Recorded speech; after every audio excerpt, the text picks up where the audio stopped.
ପ୍ରକୃତିର ଏକ ଅମୂଲ୍ୟ ଉପହାର ସୁନା ରଗଡ଼ା ଗଛ। ଏହି ଗଛର ଚେର ସୁନାଠୁ କମ୍ ମୂଲ୍ୟବାନ ନୁହେଁ। ଶାରୀରିକ ଦୁର୍ବଳତା ପାଇଁ ରାମବାଣ।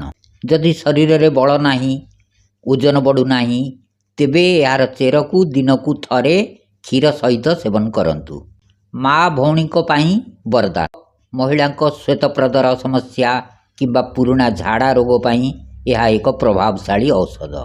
ଶ୍ୱାସ, କାଶ, ଆସ୍ଥମା ଏପରିକି ହୃଦୟ ରୋଗୀଙ୍କ ପାଇଁ ଏହାର ପତ୍ର ଏବଂ ଚେର ଅତ୍ୟନ୍ତ ଉପକାରୀ। ପରିସ୍ରା ପୋଡ଼ା ଜଳା କିମ୍ବା ପରିସ୍ରା ସଫା ନ ହେବା ଭଳି ସମସ୍ୟାରେ ସୁନା ରଗଡ଼ା ଚେରର କାଢ଼ା ଅତ୍ୟନ୍ତ ଫଳପ୍ରଦ। ଏହା କିଡ଼ନୀକୁ ସୁସ୍ଥ ରଖିବାରେ ସାହାଯ୍ୟ କରେ। ଶରୀରର କୌଣସି ସ୍ଥାନରେ କ୍ଷତ ହୋଇଥିଲେ ବା ଘା ଶୁଖୁନଥିଲେ ଏହାର ପତ୍ରକୁ ବାଟି କରି ସେଠାରେ ଲଗାଇଲେ ଘା ଶୀଘ୍ର ଶୁଖିଯାଏ। ଏହି ଔଷଧ ଉପଯୋଗ କରିବା ପୂର୍ବରୁ କୌଣସି ଆୟୁର୍ବେଦିକ ଡାକ୍ତରଙ୍କ ପରାମର୍ଶ ଅନୁସାରେ ଏହାକୁ ସେବନ କରନ୍ତୁ।